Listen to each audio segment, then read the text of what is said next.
lot of people put a lot of focus on the numbers they put up in Star Wars Squadrons, and I'm going to go over what I've done after playing over 1,000 games in ranked fleet battles on Star Wars Squadrons in this video. Boom, boom.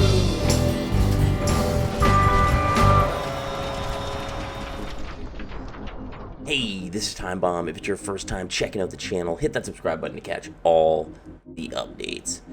Thanks a lot for joining me here today. I wanted to do a video going over my statistics in Star Wars Squadrons, which are... what do I want to say? For as much as I played, I should probably be a better killer. I get a lot of heat from people, but I am working on my dogfighting game a lot too. I do play support, so I mean there's some balance there, but definitely getting those finishes has not been my priority for the last little bit. I've been basically objective, and then, you know, since the Cal Cup, I've been focused on playing support all the time. So let's take a look here at the more statistics, which you can see there again, just in the career section. You hit more statistics, which they added at some point in November there, I believe. So we're going to take a look at my overall overview here in fleet battles to start with.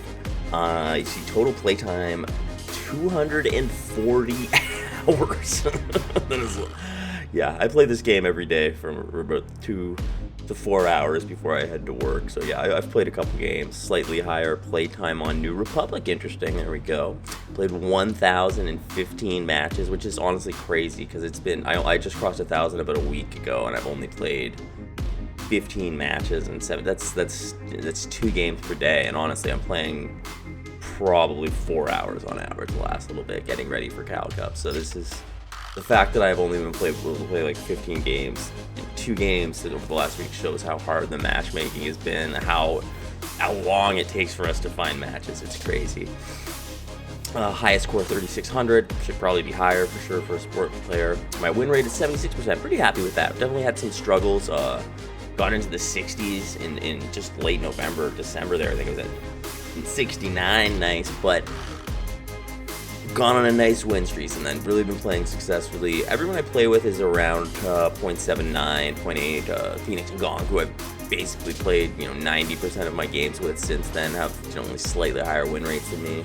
I'm bad on the solo queue, pretty much, so that hurts it. Average score 1,300, a little low. You really want to be in 2,000. Yeah, the average score is too low there. But again, I'm not someone who really thinks about it either, I guess. So maybe if you were going for score, you might have it. Support play should really be. I should really be at 2,000 is really what the level you should be. I'm not sure about the average distance traveled. It seems like a lot. 98 million, almost at that 100 million traveled. So that's interesting. And I travel almost 100K per match. I don't know how average. I think that most of that stuff was similar. My primary weapon accuracy, considering I don't get kills, it's ridiculously high, especially when I compare it to other people who get a lot more kills. Maybe because on support, you really are just, I use ion, so I'm just hitting them. Missile accuracy, I think, was low at 0.10. Bomb accuracy at 0 was hilarious, because I never use the bombs, and the few times that I have, I was not successful with them, so I don't understand bomb dropping. It's just, should be so much easier. Most player kills at 25. I remember that one, actually. It was, I switched to my controller. I got a new controller, and it was like, oh yes, I am alive. And of course, the sad KD of 0.84. I get it, not impressive at a 0.84 KD, but I really do not focus on getting kills necessarily. Just focus on doing either objective or support. So I think that's why my kills are so low, to that embarrassing degree. Average total shot fires, longest kill streak 18. That's pretty nifty. Most AI kills 50. I would have thought I would add higher. I would have thought I would have been able to get a little bit higher. And average AI kills 3. Probably more when I was farming. So when we take a look at defense, one of my best stats there is my average deaths at 2.97. That's been kind of going up and down a little bit the last little while. I feel generally, though, I keep it at 3. So I think that's probably my most elite stat, and why I can kind of play at the competitive level with people, because I'm able to keep that on my deaths under 3, which I think is important. Usually there's at specific points too in phases where I'll die, maybe off the opening because I'm so targeted after dropping the masking beacons, probably get a pilot error. It's a classic time bomb move with the old pilot error, or just end of phase, maybe I'll push it because the morale's low and we have a chance, and I'll just get in there to get the extra beacons or masking or whatever.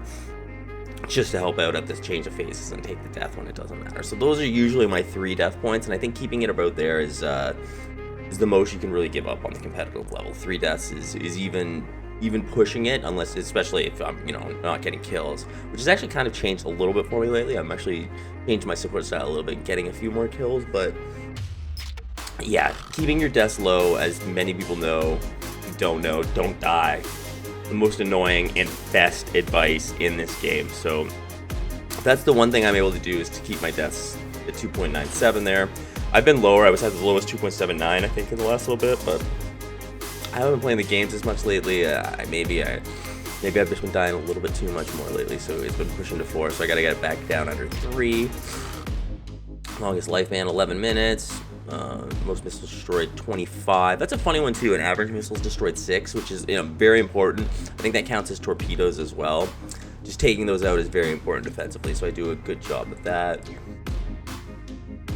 Repair, average kill assist 0.61. Surprised that's so low. Most kill assist 19. What a save considers. I don't know what a save is. I guess it's probably when you kill someone attacking someone below a certain point. I don't know if it's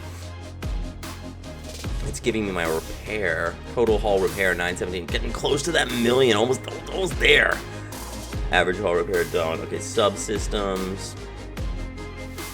I'm not a big subsystem disabler, clearly. Total subsystems destroyed 341. I'm surprised it's not more. Average turrets destroyed, most turrets destroyed. Well, yeah, I think when I dropped the rocket turrets against opponents, that was definitely gonna just shoot down tons of the turrets on the frigates, Nebulons, Corvettes, Raiders, and the flagships. So that's definitely adding those all in there. Average time at max shields 112. That's low for sure. Max weapons 246. Both of those seem a little bit low with max shields and max weapons. Lately, I've actually been trying to use the resonant shield on my support ship just because I don't want to have to worry about charging my lasers as much. I feel like it might be a move for support ship, so you can focus on your shields and your engine power pretty much, and then as long as you have your shields full, you don't have to worry about the lasers charging as much. So it's a nice little benefit, I think, in there. So I've been trying to work that in. Boost time 138. Total max. I think I was a little actually high on some of this stuff when I compared it to some other people. So it's a little surprising to me in some of those categories the way it works. I think now too, since I've been playing since launch, people were not like, you basically want to have power all the time, right? Like it's just so funny to think back now to those times when we just we didn't know what was going on in the game, so we didn't know to keep power max all the time. Other people that did were at a huge advantage, I guess, but we were just learning. We were just figuring it out. We were so young and naive in Squadrons then, and we've learned so much. So that's pretty much my breakdown on all my stats. I'm always looking to improve and get better, and yeah, I deserve to be made fun of for my KD for sure, but I'm always going to come back with my nice average deaths at under 3, so I feel like that's a fair counterpoint, because pretty much all the best players that I play with are between 2 and 3, so I try to keep it on that level so I can at least be like, hey guys, yeah, I know I'm not getting kills.